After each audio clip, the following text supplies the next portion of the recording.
Assalamualaikum warahmatullahi wabarakatuh. Salam sejahtera untuk kita semuanya.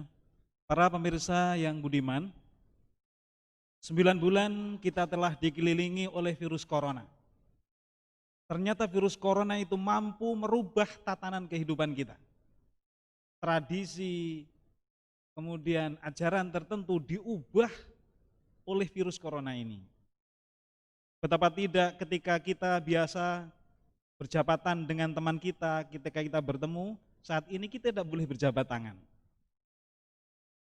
Ketika kita biasa sholat di masjid, di musola, juga begitu dibatasi. Kita tidak bisa seenaknya masuk ke dalam kemudian bergaul dengan teman kita, saling berdekatan. Kita ibadah di gereja pun juga begitu, tidak seperti biasanya. Yang biasanya kita dekat, rapat dengan teman-teman kita, tapi sekarang ini dengan virus corona kita dibatasi. Tidak itu saja, ketika kita biasa menuntut ilmu, mencari ilmu di sekolah pendidikan formal atau non formal, biasa kita berdekatan dengan teman-teman kita, tapi dengan adanya virus corona ini, rupa-rupanya merubah itu semuanya. Kita harus belajar di rumah, kita harus duduk di rumah, dan kita dianjurkan untuk tidak keluar rumah.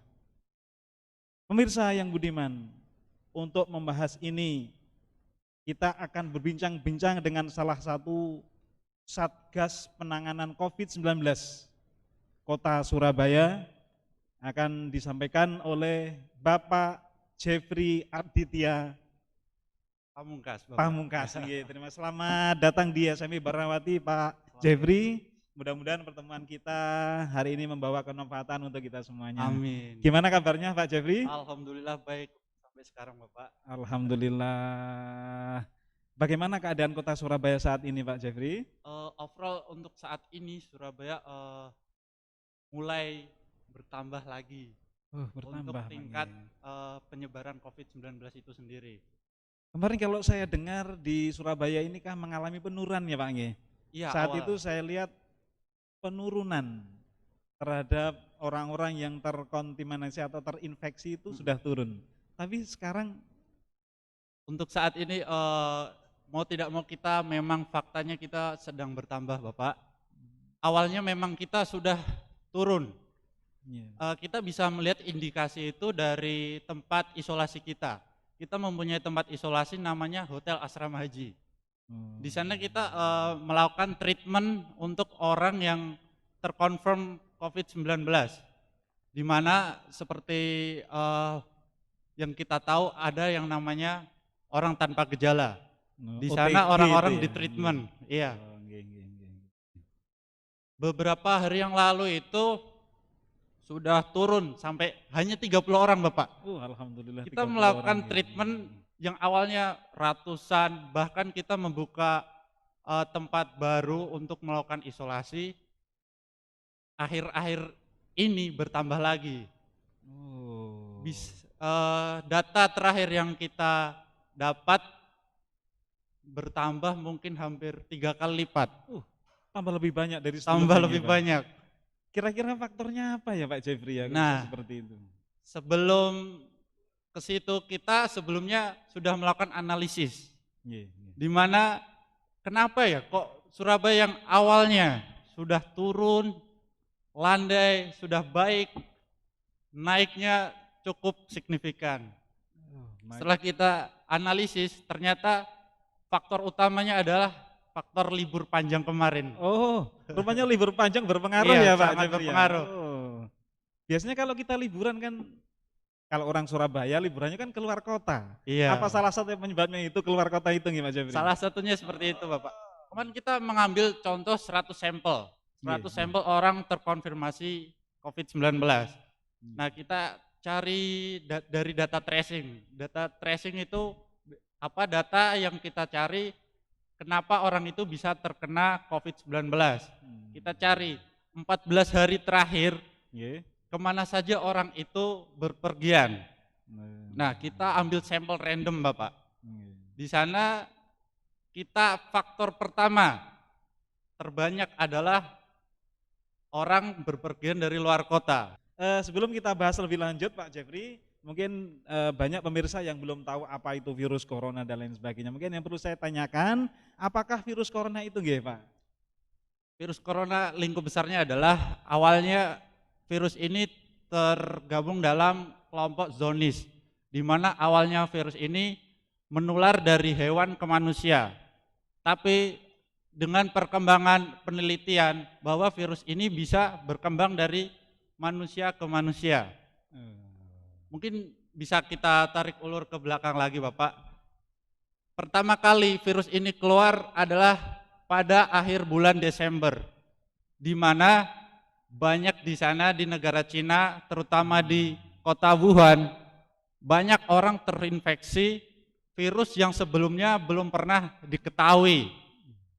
Karena semakin banyaknya orang yang terinfeksi virus tersebut, maka dokter di sana melakukan sebuah penelitian.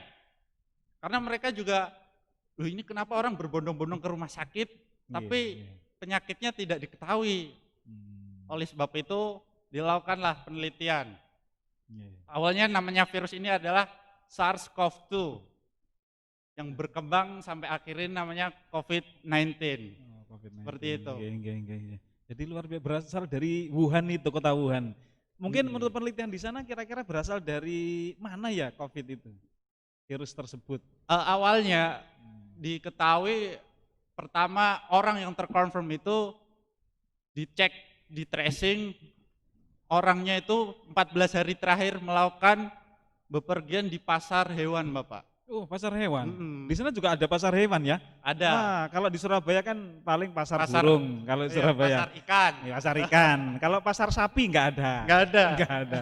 Pasar kambing nggak ada. Ada waktu Idul Adha. Oh Idul Adha aja ya? Iya betul, musiman itu. Musiman. Nggih. Jadi rupanya di sana dari hewan itu mungkin tertular dari Wuhan itu nggih, Pak? Kemungkinan besar dari situ Bapak. Mungkin ada diketahui binatang apa yang membawa virus tersebut Pak Jeffrey? Beberapa waktu yang lalu dilakukan penelitian bahwa salah satunya, ini mungkin kemungkinan besar, belum tahu awal virus itu dari kelelawar. Waduh, kelelawar. Di daerah kemungkinan besar. Kemungkinan besar. Belum kemungkinan besar secara secara benar belum tahu. Oh, belum tahu. Iya. Jadi perkiraan peneliti di sana bahwa virus itu berasal dari kelelawar. Ini kalau benar dari kelelawar, Pak, di belakang rumah saya itu ada pohon jambu. Saya kadang royoan sama kelelawar, Pak. Tapi kalah dulu. Jadi kelelawarnya lebih dapat duluan yang matang, saya sisa-sisanya. Nah itu. Tinggal setengah. Karena kelelawar pinter nyari buah yang masak aja rupanya. Nggih. Bahaya sekali kalau begitu. Wah, kita harus jauh-jauh dengan kelelawar nih, Pak. Apakah semua jenis kelelawar itu membawa virus itu menurut penelitian yang ada di Wuhan, Pak Jeffrey? Waktu itu penelitian tidak terlalu global, Bapak. Jadi awalnya cuma kemungkinan besar dari hewan kelelawar tersebut, karena dari data tracing terakhir dia orang pertama yang terkonfirmasi COVID bepergian ke pasar hewan di kota Wuhan. Gitu. Seperti itu. Kalau saya lihat di TV itu di pasar hewan di Wuhan itu ekstrim sekali yang dijualnya Pak. Ekstrim, binatang macam-macam ada di situ. Menakutkan. Pertama selanjutnya Pak Jeffrey, mungkin seberapa bahayanya COVID-19 ini ya Pak? COVID-19 seberapa bahaya? Itu tergantung dengan imunitas diri kita sendiri. Oh gitu. Jadi untuk pemirsa yang mungkin mempunyai penyakit penyerta itu bisa untuk safety diri sendiri. Karena kebanyakan orang yang meninggal dunia karena COVID-19 diakibatkan oleh orang yang mempunyai komorbid atau penyakit penyerta.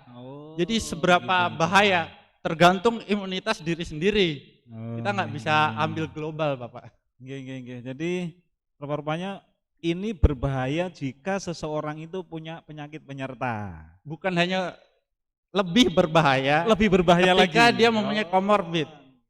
Misalnya penyakit penyertanya apa Pak Jeffrey? Kebanyakan diabetes mellitus, Diabetes. seperti itu ya. Kan di negara kita, terutama di masyarakat kita kan prosentasi teman-teman kita yang punya diabetes kan lebih banyak itu. Tinggi. Berarti itu tinggi sekali resikonya untuk ini ya, Pak. Iya, Untuk makanya terinfeksi dari ini. itu kami dari Satgas menyarankan untuk orang yang mempunyai komorbid untuk tidak datang di kerumunan karena itu menurut kami sangat berbahaya Gitu. di masa pandemi seperti ini. Terutama anak-anak kita, anak-anak siswa-siswi SMP Barnawati ini, Pak. Bagaimana supaya bisa meningkatkan imun mereka? Ini mungkin bertanya-tanya anak-anak saya, Pak. Nggih. Bagaimana caranya meningkatkan imun kita? Untuk adik-adik yang melihat podcast ini, cara untuk meningkatkan imunitas, yang pertama, cara yang paling ampuh adalah olahraga. Dengan olahraga, adik-adik akan mengumpulkan imunitas yang sangat baik. Dan yang kedua, dengan makan makanan yang bergizi tentunya. 4 sehat 5 sempurna. Iya, anak-anak kita ini kadang aneh Pak Jeffrey. Iya, anak-anak sekarang kan sukanya kopi. Nah, itu jadi kalau habis subuh paling enggak kita itu jalan, jogging, lari gitu. Tapi enggak, anak-anak kita tarik selimut lagi, tidur lagi. Nanti ketika dia mau sekolah baru mandi, berangkat sampai sekolah masih kelihatan bangun tidur itu. Padahal olahraga bisa meningkatkan imunitas. Sangat bisa meningkatkan imunitas. Ingat anak-anakku SMP Barnawati, kalau habis subuh jangan tidur ya. Kita gerakkan badan kita dengan jalan, dengan jogging, dengan lari, dengan nyapu, bisa nggih Pak? Nyapu bisa. Nyapu halaman. Atau enggak goes. Sekarang kan lagi tren goes. Adik-adik bisa untuk goes. Sekarang hobi baru di lingkungan kita nggih goes. Mungkin ada lagi Pak. Oh, makanan tadi ya, makanan yang bergizi. Anak-anak kita ini tidak kurang mampu lah untuk memilih makanan yang bergizi. Pengennya cepat saji. Junk food. Apalagi kalau pagi itu lebih suka mie daripada urap-urap, Pak. Anak-anak kita itu seperti itu. Junk food boleh lah, tapi sesekali. Dengarkan anak-anak. Jadi junk food boleh saja, makanan cepat saji boleh, tapi kita bisa membatasi diri. Bisa membatasi diri. Pertanyaan selanjutnya Pak Jeffrey, kira-kira gejala apa yang ditunjukkan ketika seseorang terinfeksi virus COVID-19, virus corona? Kebanyakan orang-orang yang kami temui Bapak terkait yang terkena COVID-19 adalah yang pertama, indera perasanya itu hilang. Kebanyakan orang-orang yang terkena COVID-19 pertama adalah indera perasanya hilang. Kenapa nih? Saya makan kok nggak ada rasanya gitu ya. Makan sate anyep, nggak ada rasanya. Makan ayam goreng anyep. Makan apa aja berarti nggak ada rasanya. Ada salah satu teman saya juga yang tiba-tiba kok dia kehilangan indera perasa. Terus ya kan kita Satgas Pak, kita tahu apa yang harus dilakukan lah. Saya suruh swab dia. Ternyata memang benar positif. Oh, positif. Kebanyakan seperti itu. Dan yang kedua adalah dari sesak nafas. Oh, sesak. Walaupun orang itu tidak punya penyakit sesak nafas, bisa kemungkinan bisa karena virus ini menyerang juga sistem pernafasan kita. Dan yang ketiga suhu derajat tubuh yang tinggi. Terus saya dengar juga katanya indera penciumannya juga hilang ya Pak? Indera penciuman juga hilang, salah satunya seperti itu. Oh gitu. Jadi makanya anak-anak ini kalau ke kamar mandi biasanya hidungnya dikasih minyak kayu putih. Minyak kayu putih. Iya, makanya kalau saya dengar minyak kayu putih itu kayak bau kamar mandi. Di antaranya itu. Saya pernah mendengar katanya ketika indera perasa kita hilang, itu dikasih garam katanya. Garam. Apa benar itu Pak Jeffrey? Kalau secara teknis seperti itu kita juga kurang tahu Pak, karena kebanyakan besar indera perasanya itu hilang. Oh gitu. Iya. Jadi tiba-tiba dia tidak ada apa-apa. Oh gitu. Tiba-tiba indera perasanya hilang. Nah itu ada kemungkinan bahwa dia terjangkit virus ini. Juga ketika dia nggak ada indera perasanya itu langsung dikasih perasan jeruk nipis. Itu Pak. Iya. Iya, gimana itu tentang itu Pak Jeffrey? Mungkin bisa dicoba juga. Bisa dicoba ya? Oh iya iya iya. Jadi saya dengar itu, jadi kebetulan ada orang yang kehilangan indera perasanya, Indra jadi perasa makan ya. apapun nggak ngerasa, Mm-mm. jadi anyep semuanya. Maka saat itu juga 3 kali sehari dia minum perasan Jeruk jeruk nipis. nipis. Seperti Ternyata katanya kembali sudah. Oh, Iya sudah pulih lagi. iya mungkin salah satu treatmentnya bisa seperti itu. Oh mungkin, nggih. Mungkin ada lagi Pak yang bisa untuk mencegah supaya kita tidak gejala-gejala itu tidak tumbuh dalam diri kita kira Pak selain olahraga, makanan yang sehat, mungkin pikiran bisa nggih Pak? Pikiran bisa. Ketika orang psikologisnya jelek, pasti Nggih. dia imunitasnya turun, Bapak. Nah gitu, oh Mm-mm. gitu ya. Oh, Jadi nggih, lebih nggih. baik kita berpikir positif, Oh betul. slow Nggih, hidup. nggih. Karena Ini di masa pandemi seperti ini kita nggak tahu kita bahkan kapan terkena virus ini. nggih, kadang anak-anak kita ini sudah mulai stres sekarang Mbak. Iya. Iya, karena Hmm. gurunya ngasih tugas itu bauannya luar Oh biasa. iya, tak. Iya. Kadang bukan hanya anaknya yang stres, orang tuanya juga stres. Orang tuanya Pak. juga ikut Harus stres. nungguin terus. Iya, harus nungguin terus. Hmm. Makanya kadang anak-anak sekarang ini kalau diajak belajar, kemudian dia Zoom meeting gitu, udah mulai turun minatnya. Mungkin Oh gitu. diantaranya itu ya. Mungkin daripada dia stres, daripada dia ngikuti apa yang disampaikan gurunya, mending dia leha-leha biar imunnya tinggi. Oh. Tapi ini bahaya ini nanti. Bahaya itu. Bahaya. Kenapa? Nilainya Ya. hancur itu. Oke, Pak Jabri, terima kasih. Kemudian kira-kira yang harus dilakukan anak-anak supaya tidak terinfeksi, tidak tertular virus ini bagaimana Pak ya? Ya, salah satunya dengan jaga imun dan ada lagi mungkin untuk adik-adik jauhi dulu lah kerumunan karena kita tidak tahu orang yang di sekitar kita itu siapa. Dengan kita safety diri sendiri, kita pasti akan lebih aman karena kita berada di lingkungan yang kita kenal. Kalau kita di kerumunan, pasti kita tidak tahu siapa orang yang di sekitar kita, dia sedang seperti apa, dia lagi bagaimana.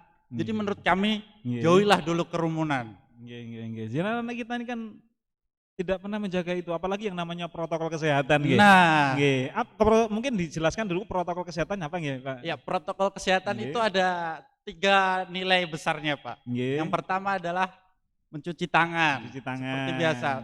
Menurut saya sekarang di Surabaya sudah sangat baik. Di semua tempat sudah ada tempat cuci tangan atau minimal hand sanitizer lah. Yang kedua adalah menjaga jarak.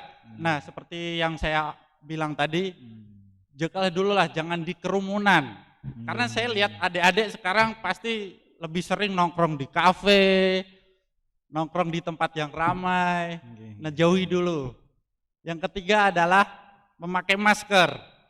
Karena salah satu penyebab virus ini menular adalah melalui airborne. Oh gitu, Seperti itu Pak. Oh Rupa-rupanya kalau kita lihat tas anak-anak sekarang ini sudah ya mulai mengarah ke situ lah Pak. Jadi kalau dulu tasnya itu isinya minyak wangi, alat tulis, sapu tangan, tisu, sekarang ada tambahan lagi. Apa itu Pak? Biasanya ada masker cadangan, kemudian ada hand sanitizer.